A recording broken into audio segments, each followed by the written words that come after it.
talking about how to love our jobs. But before I speak to my panel, let's speak to Melanie in Potchefstroom. Hello, Melanie. Hi, Noleen. Oh, you sound so far. Yes, you're also a bit distant, but I can hear you.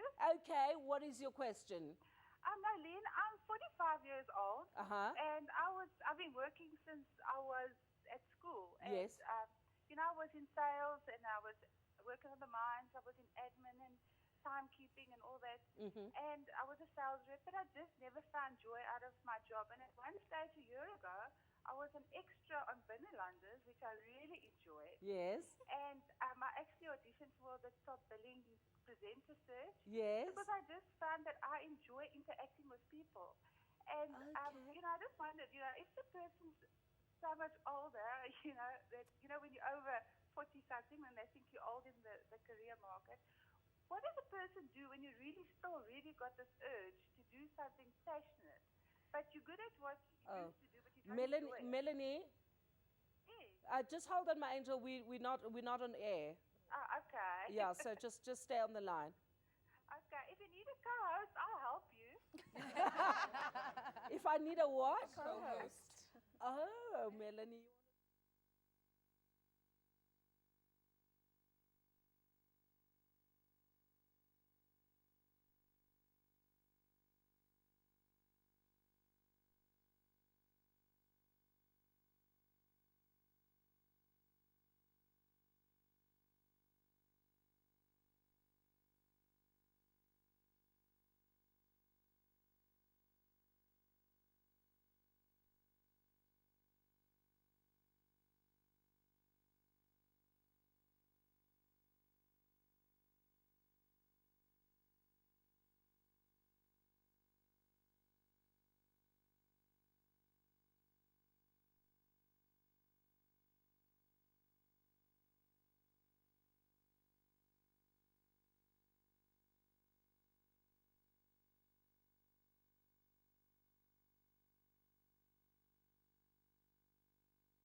Welcome back to 3 Talk, and we apologize for the break in transmission. We had a technical problem, but we're right back, and today we're talking about how to love the job that you have, and we've got 4 experts in studio who are going to be talking, giving us tips on how to love your job. But we were talking about how our attitude and our change of attitude can actually, you know, win the battle of us loving our jobs. Is that true, though, that our change of attitude can actually lead us loving our jobs even more? And maybe before you answer that, do we have bad attitudes about our jobs? Annette, yeah? I think we have the wrong expectations of our environment, and very often we expect things that just cannot be delivered. But we have opportunities to make them happen. Well, for instance, I need to get a promotion, or I should be doing something else, and I'm busy doing that. Look for the opportunities, because they abound. This country is ripe with opportunity. Look for the opportunity, open yourself to the opportunity, make something happen, and more opportunity will come to you. And before you know it, you'll have that promotion. It's not that complicated. We have got the ability to drive our own fortune and to make our own careers work. But as long as I'm expecting my environment to do that for me, it's probably not going to happen. So there's a lot of expectation. There's a lot of kind of, this is what I deserve. I deserve this. So even if you haven't really put in the work and you haven't, you know, done the degrees, you don't have to have 4, you know, 1, gain the experience, but you're kind of like entitled. This is mine. You have to give me. So, and that's a bad attitude. It is. And I think, you know, to change that attitude would change your whole perspective on things. Because instead of going into a corporate and organization and saying, what can they do for me? I think you should ask yourself, what's the best that I can give to them? And in so doing, it just, you know, just instills confidence with everyone. You know, you have better relationships with people, and it's a different perspective completely. And people can feel it, they can sense it. Then if you go in somewhere and you're all crabby and you're like, I want a promotion, and you start smooching up to, you know, your boss and everything, everyone can see that.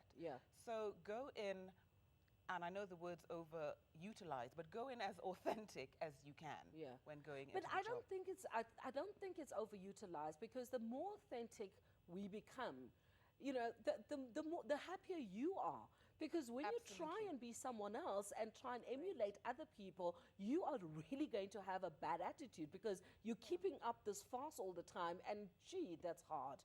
So attitudinal change, do we have a bad attitude as workers, as South Africans? I think it varies from person to person, but if you're looking for the environment to give you happiness and satisfaction and make you enjoy your job, it's absolutely the wrong attitude. I'm absolutely with Chichi on this, is that your happiness in your job comes from inside of you, not from outside. There are very few people who work in an abusive environment where the boss is rude or swears, or you know, they are taken complete advantage of. But a lot of us find ourselves in jobs that they're okay.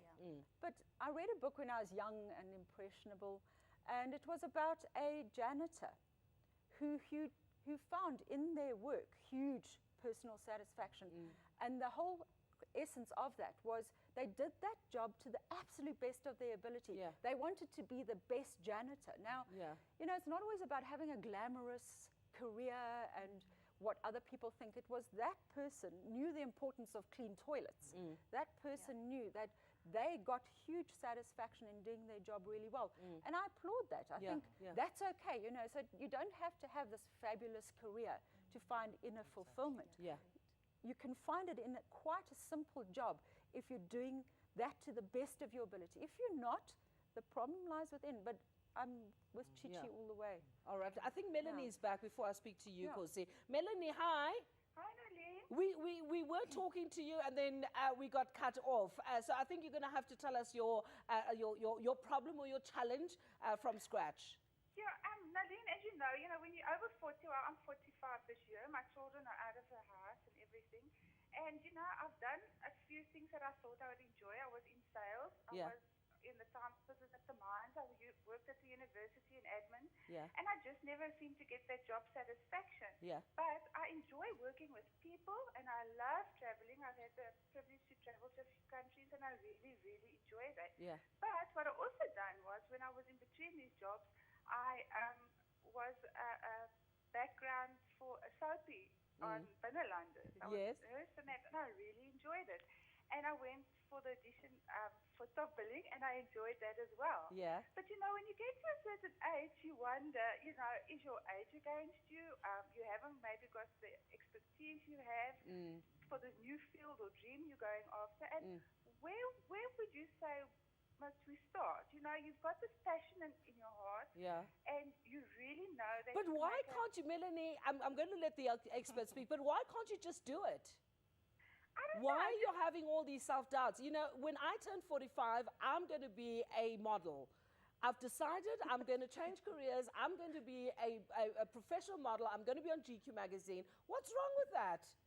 I just don't know. You know, do you make a spectacle of yourself trying to do it, or do you just follow your dream? Are you trying to tell me something, Melanie? No, I'm talking about... No, I understand what you're saying, but there's a lot of self-doubt there. Chichi?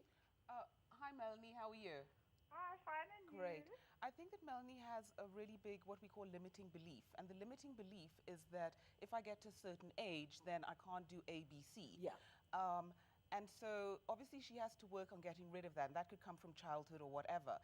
But you can recreate yourself, change career, do new things until the day you die. You can be 102 I and agree decide with you 100%. to do whatever. Yeah. So as long as she changes and doesn't think, you know, I'm 40, whatever. I mean, I completely changed. And 40 is the new 30, by the way. 30, exactly. So, you know, just go for it, Melanie, and do things that you're passionate about.